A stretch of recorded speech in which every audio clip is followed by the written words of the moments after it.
Hey there, my friend. Before we jump into today's topic, a topic that's going to get real, raw, and maybe make you blush a little, I want to ask you for a quick favor. Behind this podcast, there's a real person. Yep, me, pouring time, energy, and honestly, probably way too much caffeine into creating these conversations. If you appreciate these open, honest discussions that most people shy away from, please hit that subscribe button, drop a like, leave a comment, and share this podcast with someone who needs to hear it. It costs you absolutely nothing. But for me, it means everything. All right, enough begging, let's dive in.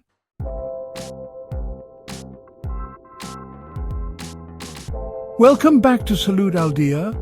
Today we're diving into a topic that, let's be honest, many men have thought about, but few have had the guts to actually talk about.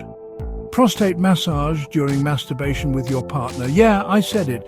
Now, before you hit the stop button out of embarrassment or start sweating bullets, relax. This is not about shaming anyone, it's not about labeling anyone, and it's definitely not about judgment. It's about pleasure, connection, and exploring a part of yourself that, newsflash, exists for a reason. Let's clear the air right now. Enjoying prostate stimulation does not make you gay. Sexual orientation is about who you're attracted to, not how you experience pleasure. The prostate is a gland that every man has. It doesn't come with a sexual orientation label. So let's throw those outdated misconceptions out the window right now. Are we good? All right, let's keep going.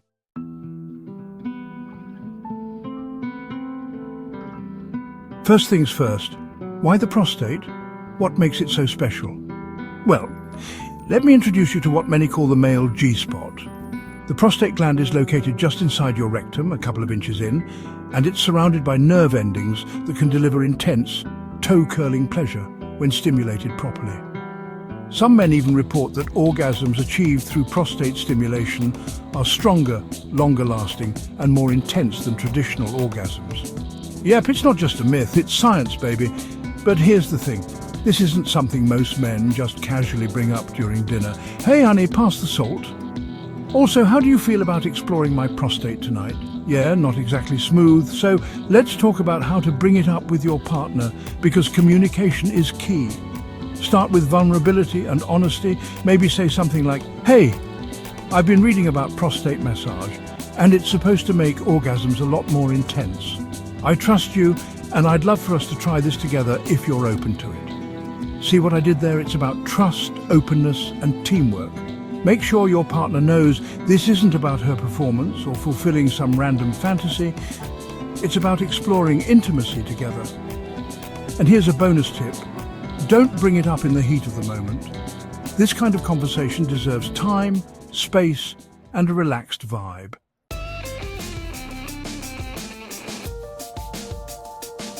Now let's get practical. How does this actually work? If you and your partner are both on board, the first thing is preparation. Relaxation is everything. Tension is the enemy of pleasure in this scenario. Take a shower, clean the area gently with warm water and mild soap, and here's the golden rule, use lube. Lots and lots of lube. Silicone-based lubricants are often the best choice because they're long-lasting and reduce friction. Positioning also matters.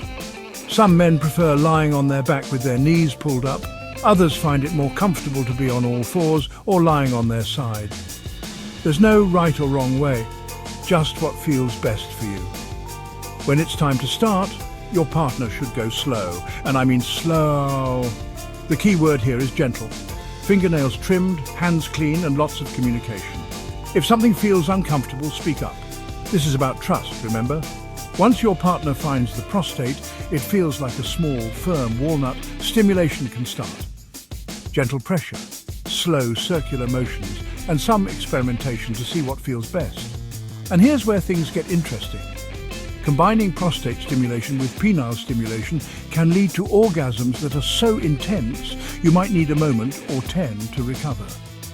Some men describe it as a full-body experience, a wave of pleasure that starts deep inside and radiates outward. Others say it feels more like an internal explosion of pleasure. Either way, it's not something you'll soon forget. But here's an important note. Patience is key. It might not happen on the first try. You and your partner might need a few attempts to find what works. And guess what? That's okay. This isn't a race, it's an adventure. Now let's address the elephant in the room. What if you're too shy to ask? Well, my friend, you've got to ask yourself this. Would you rather stay quiet and never experience this level of pleasure, or take a leap and have an open conversation with someone you trust? If you're in a healthy, loving relationship, your partner will appreciate your honesty and vulnerability. In fact, they might even find it incredibly sexy that you trust them enough to share something so intimate.